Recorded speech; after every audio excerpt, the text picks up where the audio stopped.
Rekaman CCTV ini memperlihatkan aksi lemparan bambu sekelompok pemuda terhadap pengendara sepeda motor yang melintas di Jalan Sungai Sadang, Makassar.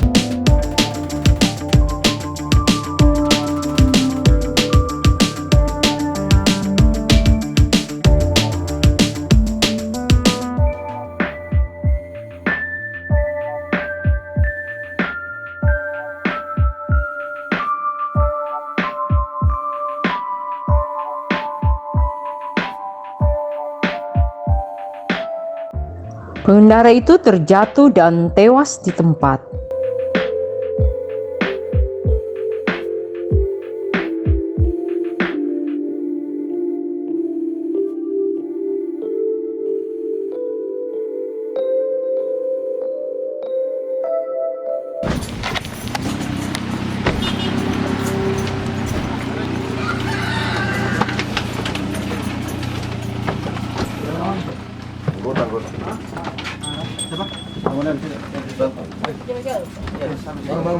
Alhamdulillah.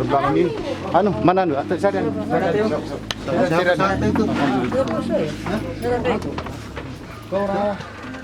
Teman ini. Saya bangun tunggu. Sama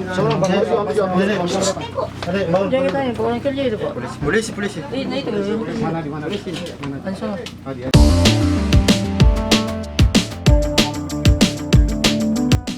Berdasarkan bukti rekaman ini, polisi unit Jatanras Polrestabes Makassar mengejar pelaku.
RM, pelaku pelempar bambu itu, diringkus polisi di kawasan Maros.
Bisa dijelaskan Pak yang diamankan hari ini? Yang kami amankan hari ini terkait kejadian pada tanggal 6 Agustus hari Jumat tahun 2021 tentang adanya laporan 2 pemuda yang meninggal akibat laka tunggal yang terjadi di Jalan Sungai Sadang dan sekarang ditangani oleh unit laka Polrestabes Makassar. Dari kejadian tersebut, tim melakukan penyelidikan dan berhasil menemukan fakta bahwa kedua korban yang meninggal bukan karena laka tunggal, akan tetapi karena lemparan bambu oleh seseorang di Jalan Sungai Sadang tersebut. Dari fakta yang kami dapatkan, tim Jatanras melakukan penyelidikan dan berhasil menangkap pelaku RM di Kabupaten Maros, Desa Leang-Leang. Dari tangan pelaku kami mengamankan topi yang dipakai, kemudian baju serta celana yang dipakai untuk melakukan aksinya, serta bambu yang dipakai yang digunakan untuk melempar. Motifnya sementara kami dalami, tapi kuat dugaan adalah pertikaian antara 2 kelompok tersebut.